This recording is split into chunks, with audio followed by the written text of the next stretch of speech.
WW Solo Trucker here again with another video. Again, not about trucking at all.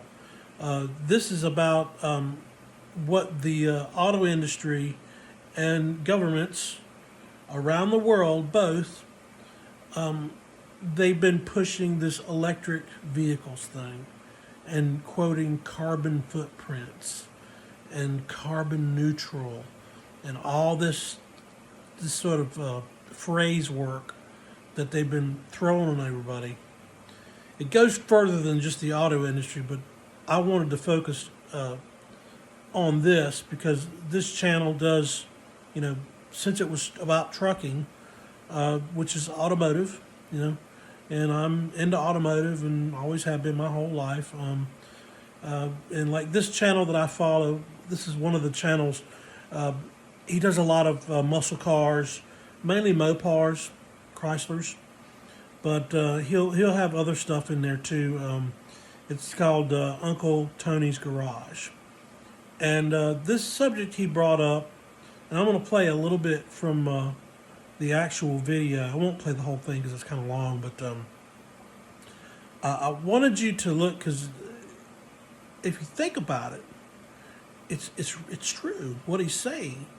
And it's something that everybody should be thinking about when they hear all these headlines and hear all these catchphrases that are coming around.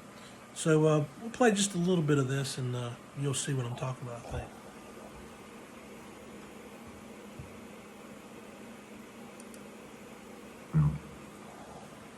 It's time that we really start talking about this stuff. What really is environmentally sound? What is environmentally friendly? You can't measure it just from what comes out of the tailpipe of a car. Unfortunately, in today's world, tailpipe emissions are the thing that most people focus on. It's the simple thing. Everybody can understand that. What comes out of the tailpipe? Bad things come out of the tailpipe of an internal combustion engine car. Nothing comes out of the tailpipe of an EV.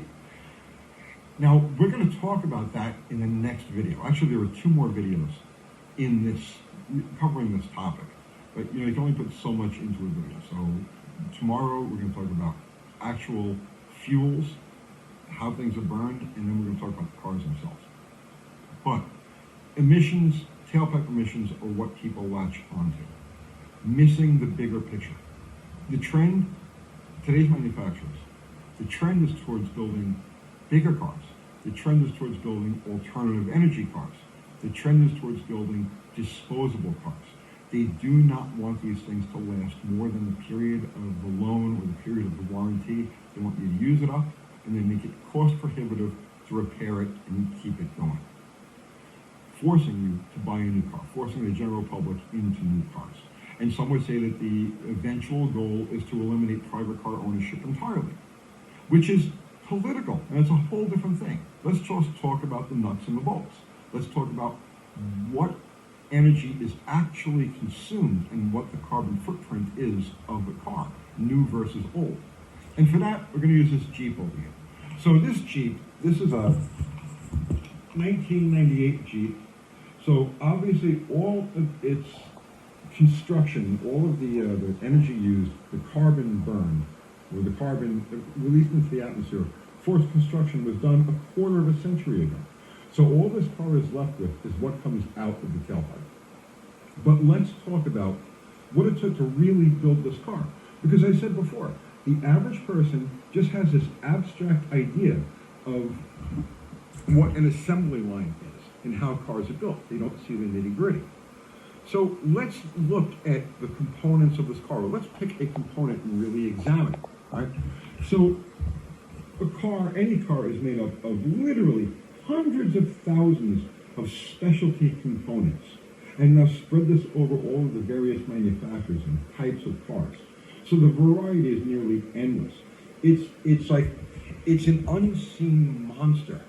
The machine that creates things like cars, the industrial machine that creates things like cars, is so much bigger than just the individual manufacturers. People think of, it's General Motors, or it's Ford, or it's Toyota, or it's Honda, right? And they think that, well, that's it. All of the energy is expended by those manufacturers. But that's not the case at all, because each of these cars is assembled with thousands and thousands of parts that are sourced through individual vendors. The carbon footprint on a car, for the construction of a car, goes way, way beyond the assembly line. The assembly line is just that. It's the assembly line. It's where parts that were sourced, they were either manufactured by the automaker or sourced from outside vendors. That manufacturing process is 100 times the size of just the automaker itself. So let's pick a random part off of this car and let's look at exactly what we're talking about. So this power steering cap. This is about the most, mundane part. It serves no real purpose other than to keep power steering fluid in the reservoir. So it's really not a very consequential part. Its place could be taken by a well-stuffed rag, but that's beside the point. Let's look at this cap. It's full. Let's look at this cap and see exactly what went into this. Because this was sourced through a vendor. Now, in the process of creating this cap, you first have to go back to the people that designed the cap. And then the cap is a bunch of individual components. And those individual components all had to be designed. And these people all had to work in offices. And the offices needed to be heated and cooled and lit. And they all had to get to and from work to do their thing, to design all of these individual components. All part of the carbon footprint. So, looking at this thing, we have, let's sit down. We have the actual cap itself and the dipstick part of it, which is one piece. I assume it's one piece. Then we've got this spring. Okay, so you've got plastic here, which is petroleum, which had to be processed from oil, and then cast into this shape. Now we've got this spring over here. So the spring steel, this comes from a different place. So this is from iron and all of the processes that it took to create that spring steel. So that's two. We've got the plastic and we've got the steel. Then we've got this part of the cap that secures it down to the reservoir. That's a different steel. It's even a different color. So now we've got 1, 2, 3, 4 pieces. We've got a rubber gasket. That's 5 pieces. And I'm looking at this. I can see everything counts. There's Printing. There's ink printed on the cap. So that's 6. There are 6 individual bits that comprise this cap. 6 things that had to be designed by different people, in all likelihood in different places. 6 different materials that needed to be sourced and processed and turned into the things that they represent on this cap. And each step of the way, somebody had to do that. Somebody had to form the rubber. Somebody had to print the cap. Not individually, it was done by machine, but the point is, it all had to be done somewhere. In each of the places that each of those various components took form, all the lights have to be on, the heat has to be going, the electricity has to flow, the machines have to be running, the machines have to be created. All to make this cap. And on top of that, each of those 6 different items that comprise this cap all had to be shipped from someplace, either by truck or by ship or by plane. It doesn't make any difference. They had to get from their various areas of origination to where they're assembled into this cap. And then from that point, they have to go to the manufacturer, car manufacturer, where it's installed on the assembly line. Do you realize the carbon footprint of just this one piece? And then there's the dirty little secret of the world of manufacturing. And that's that it always has to change. It always has to evolve. You can't just make this one cap.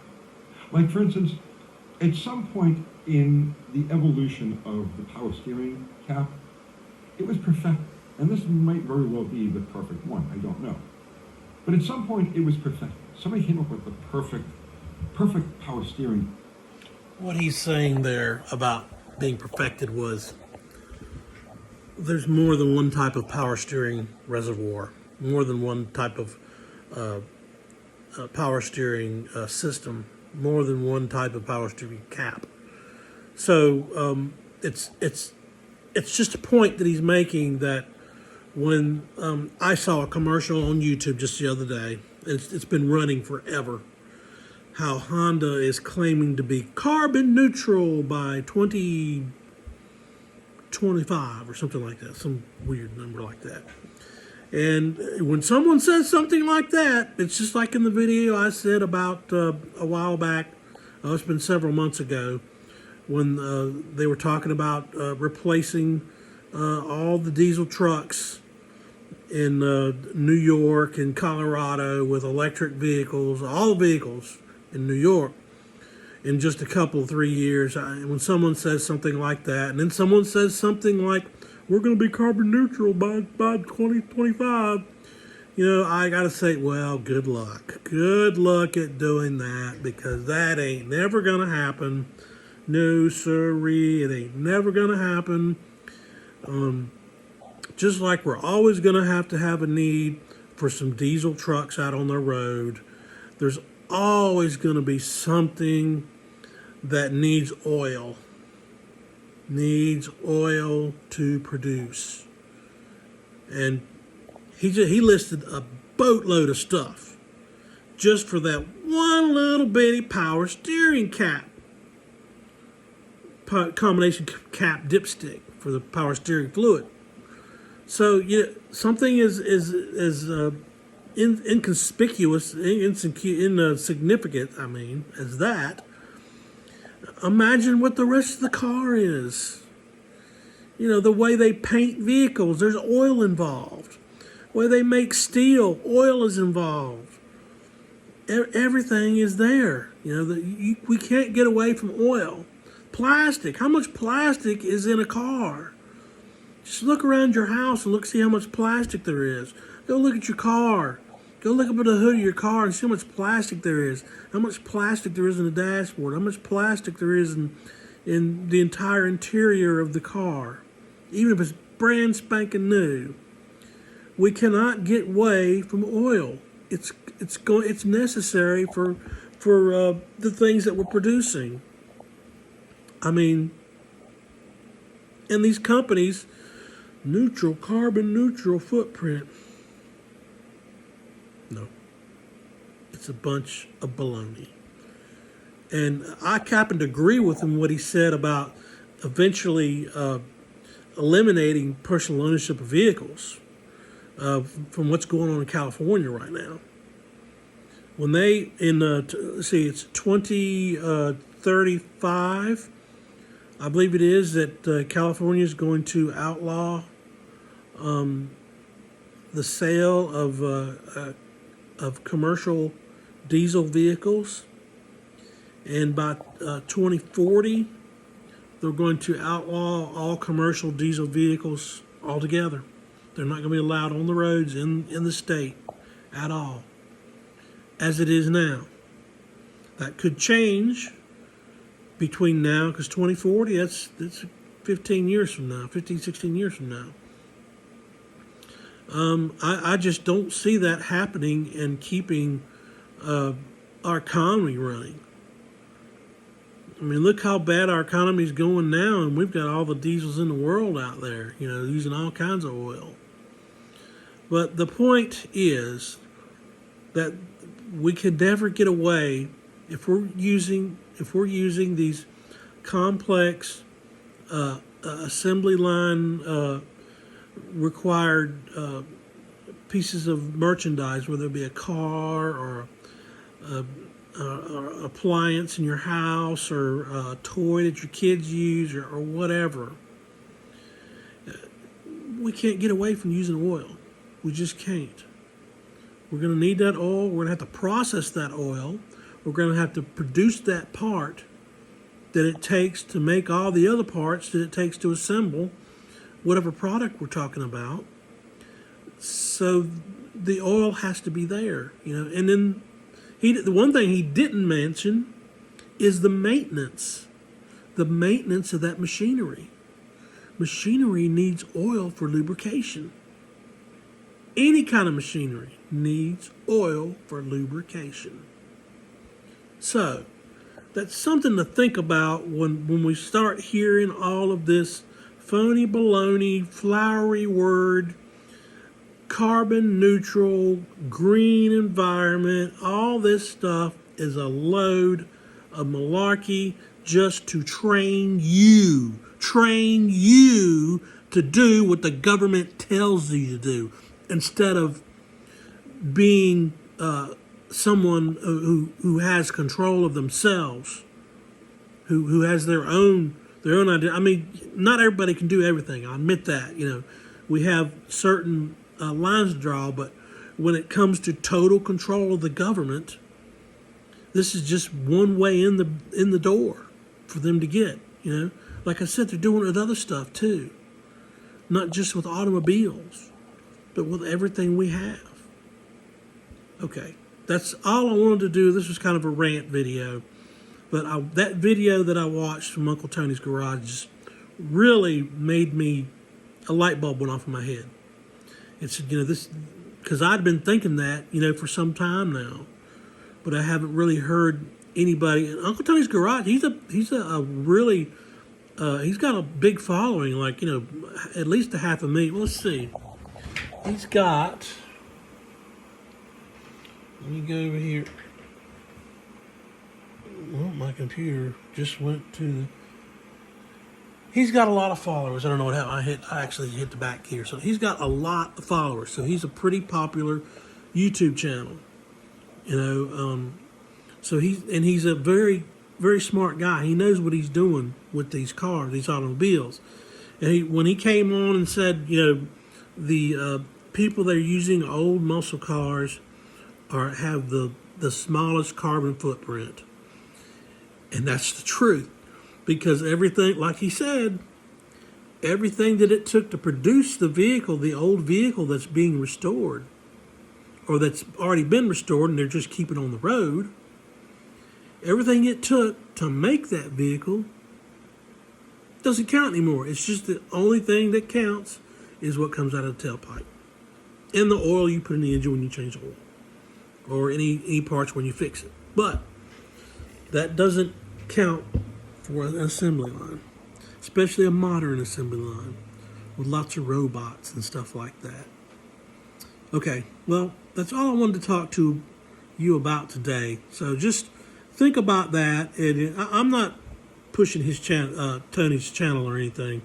He's a very interesting guy, but a lot of people, unless you're into old cars and stuff, you might not be interested in. But that particular subject was something that made a lot of sense to me. It was what I wanted to get across. Okay, WW Solo Trucker out.